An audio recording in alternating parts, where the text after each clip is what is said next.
হঠাৎ করে ল্যাপটপটা নষ্ট হয়ে যাওয়াতে গিয়েছিলাম আইডিবিতে ল্যাপটপ ঠিক করা, এবং আজকের বিকেলটা আমার কেমন গেল সেগুলো নিয়ে থাকবে আমার আজকের ভিডিও।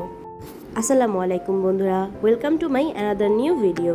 অনেকদিন হাঁটতে বের হওয়া হয় না, এর উপর বৃষ্টি থাকার কারণে তেমন বাসা থেকে বের হওয়া হয়নি।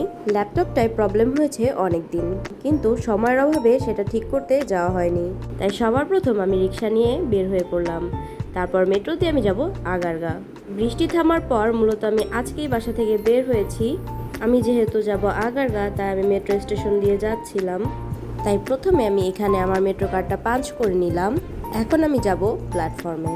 মেট্রো থাকার কারণে এই একটা সুবিধা হয়েছে, আমরা খুব অল্প সময়ে এক জায়গা থেকে আরেক জায়গায় চলে যেতে পারি, সঙ্গে এসির বাতাস একদম ফ্রি। কথা বলতে বলতেই প্ল্যাটফর্মে চলে এসেছি। এরই মাঝে আমাদের ট্রেনটি চলে এসেছে। এখন আমি যাব আগারগা।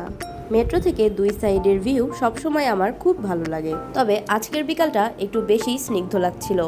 এমন পরিবেশ আমার সবসময় খুব ভালো লাগে, বৃষ্টিও না আবার খুব বেশি গরমও না।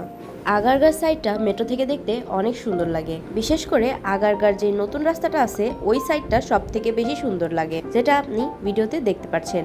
আমার কাছে সবসময় এই জায়গাটা খুব বেশি ভালো লাগে। এই জায়গাটায় কেন জানি একটু মায়া কাজ করে। দেখতে দেখতে আমাদের ট্রেন আগারগা মেট্রো স্টেশনে চলে এসেছে। এখন ট্রেন থেকে নামার পালা। এরই মাঝে আমরা ট্রেন থেকে নেমে পড়েছি। আগারগার প্ল্যাটফর্মটা সব থেকে বড় আর অনেক সুন্দর। আগারগা স্টেশনের নিচেই আইডিবি ভবনে কম্পিউটার, ল্যাপটপ থেকে শুরু করে সকল ইলেকট্রিক ডিভাইস পাওয়া যায়, এবং এগুলোর যত সমস্যা সব এখানে সমাধান পাওয়া যায়। আমার ল্যাপটপের প্রবলেম সলভ হয়ে গেছিল, তাই এখানে আবার উইন্ডোজ দিচ্ছিল। তারপর আমি খুঁজে একটি মাউস কিনে নিলাম, কারণ আমার আগের মাউসটি নষ্ট হয়ে গিয়েছে। সব শেষ করে আমি একটি ট্রাইপড দেখছিলাম। এটা ব্লুটুথ সিস্টেম ছিল, তাই আমি এটা চেক করে দেখতেছিলাম যে এটা কেমন কাজ করে। তো এখানে আমার সব কেনাকাটা ডান। এখন আইডিবি থেকে বের হওয়ার পালা। সব কাজ শেষ করতে করতে আমার রাত হয়ে গিয়েছে। এখন আমি হেঁটে যাচ্ছি আগারগা নতুন রাস্তার দিকে। রাতের এই সাইডটায় আমার হাঁটতে সবসময় অনেক ভালো লাগে। রাস্তার অপোজিটেই বিমান জাদুঘর। আমি এখান দিয়ে হেঁটে হেঁটে যাচ্ছিলাম। এই যে ভবনটা দেখা যাচ্ছে, এরপরেই আমাদের মহিলা পলিটেকনিকের এরিয়া শুরু। আগে ঘুম থেকে উঠেই সবার আগে এই ভবনটাই আমাদের চোখে আসতো। কথা বলতে বলতেই নতুন রাস্তায় চলে এসেছি।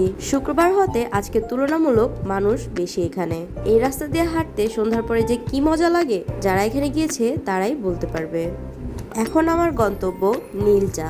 এইটা পরিসংখ্যান ভবনের ঠিক অপোজিটে। আমি এখন মূলত ওই দিকেই যাচ্ছি।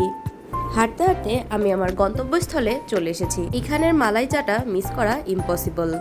তো এখানে বসে আমি একটু ঢং করে নিলাম। নীল চার ডেকোরেশনটা নীলাপো এত সুন্দর করে করছে, এটা দেখতে অনেক সুন্দর লাগে। আপনারা যারা এখনও নীল চাতে যান নাই, অবশ্যই এখানে একবার হলেও যাবেন। তো আমি এখানে বসে আশেপাশের মানুষদেরকে দেখছিলাম। তো আমি এখানে গেলে আমার এখান থেকে আসতেই ইচ্ছা করে না। এরই মাঝে আমার মালাই চাটি চলে এসেছে। এই চার স্বাদ আমি সবসময় বলি আমার খুব ভালো লাগে।